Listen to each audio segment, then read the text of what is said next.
ರಾಜ್ಯದಲ್ಲಿ ಈಗಾಗಲೇ ಮೆಡಿಕಲ್ ಕಾಲೇಜುಗಳ ಸಂಖ್ಯೆ ಜಾಸ್ತಿ ಇದೆ. ಆದರೆ ಮೆಡಿಕಲ್ ಕಾಲೇಜುಗಳಿದ್ರೂ ಕೂಡ ಅದಕ್ಕೆ ಮೂಲಭೂತ ಸೌಕರ್ಯಗಳು ಸಿಗ್ತಾ ಇಲ್ಲ.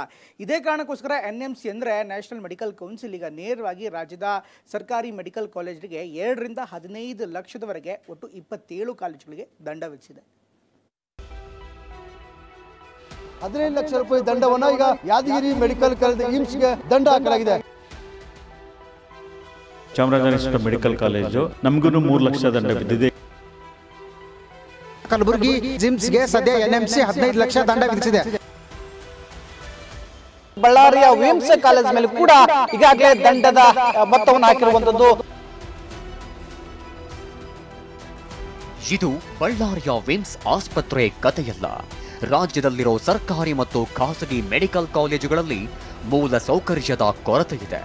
ಹಾಗಾಗಿ ಆ ಎಲ್ಲ 27 ಕಾಲೇಜುಗಳಿಗೆ ರಾಷ್ಟ್ರೀಯ ವೈದ್ಯಕೀಯ ಆಯೋಗ 2 ರಿಂದ 15 ಲಕ್ಷದವರೆಗೂ ದಂಡ ವಿಧಿಸಿದೆ. ಇದರಲ್ಲಿ 11 ಖಾಸಗಿ ಆಗಿದ್ರೆ ಉಳಿದೆಲ್ಲವೂ ಸರ್ಕಾರಿ ಮೆಡಿಕಲ್ ಕಾಲೇಜುಗಳಾಗಿವೆ. ಕಲಬುರಗಿಯ ಜಿಮ್ಸ್ ಆಸ್ಪತ್ರೆಗೂ ದಂಡ ಬಿದ್ದಿದೆ. ಜಿಮ್ಸ್ಗೆ ಸದ್ಯ NMC 15 ಲಕ್ಷ ದಂಡ ವಿಧಿಸಿದೆ. ಯಾಕೆಂತಂದ್ರೆ ಕಳೆದ ಹಲವಾರು ದಿನಗಳಿಂದನೂ ಕೂಡ NMC ತಂಡ ಭೇಟಿಗೆ ಕೊಟ್ಟಾಗೂ ಕೂಡ ಇಲ್ಲಿ ಸರಿಯಾಗಿ ಏನು ಅಂತಂದ್ರೆ ನಿರ್ವಹಣೆ ಆಗ್ತಾ ಇಲ್ಲ ಅನ್ನುವಂಥ ಒಂದು ಕಾರಣಕ್ಕಾಗಿ ಸದ್ಯ NMC ದಂಡ ವಿಧಿಸಿದೆ. NMCಯ ತಜ್ಞರ ಸಮಿತಿ ರಾಜೀವ್ ಗಾಂಧಿ ಆರೋಗ್ಯ ವಿಜ್ಞಾನಿಗಳ ವಿಶ್ವವಿದ್ಯಾಲಯದಿಂದ ಸ್ಥಳೀಯ ತಪಾಸಣಾ ಸಮಿತಿಯ ಜತೆಗೂಡಿ ರಾಜ್ಯಾದ್ಯಂತ ವೈದ್ಯಕೀಯ ಕಾಲೇಜುಗಳಿಗೆ ಭೇಟಿ ನೀಡಿ ಪರಿಶೀಲಿಸಿತ್ತು. ರಾಜೀವ್ ಗಾಂಧಿ ಆರೋಗ್ಯ ವಿಜ್ಞಾನಿಗಳ ವಿಶ್ವವಿದ್ಯಾಲಯದ ಮಾಜಿ ಉಪಕುಲಪತಿಯವರು ಮೂಲ ಸೌಕರ್ಯ ಮತ್ತು ಸೌಲಭ್ಯಗಳ ಕೊರತೆಯಿರುವ ಸಂಸ್ಥೆಗಳ ವಿರುದ್ಧ ಕಠಿಣ ಕ್ರಮ ಕೈಗೊಳ್ಳಲು ಒತ್ತಾಯಿಸಿದ್ರು.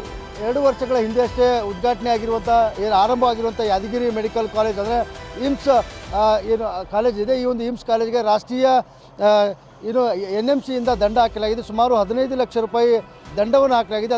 ಚಾಮರಾಜನಗರದ ವಿಮ್ಸ್ಗೂ 3 ಲಕ್ಷ ದಂಡ ಬಿದ್ದಿದೆ. ಚಾಮರಾಜನಗರ ಮೆಡಿಕಲ್ ಕಾಲೇಜು ನಮಗೂ 3 ಲಕ್ಷ ದಂಡ ಬಿದ್ದಿದೆ. ಎಲ್ಲ ಕಾಲೇಜು ಕೊಡ್ತಾ ದಂಡ ಬಿದ್ದಿರೋ ಥರ ನಮ್ಮದು ಅಷ್ಟು ಬಿದ್ದಿದೆ.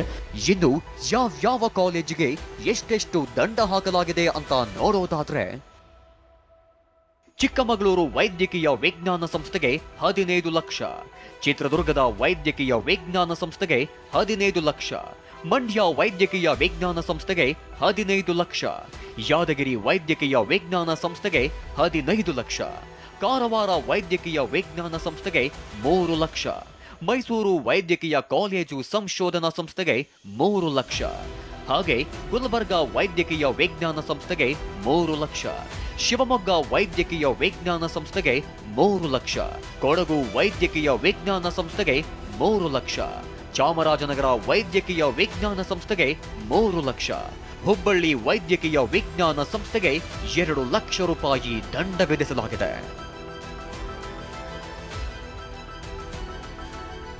ಒಟ್ಟಾರೆಯಾಗಿ ರಾಜ್ಯದಲ್ಲಿರೋ ಸರ್ಕಾರಿ ಮತ್ತು ಖಾಸಗಿ ಮೆಡಿಕಲ್ ಕಾಲೇಜುಗಳಲ್ಲಿ ಮೂಲ ಸೌಕರ್ಯ ಕೊರತೆ ಇದೆ.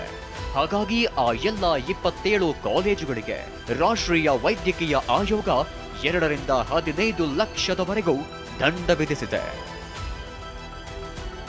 Bureau report TV9.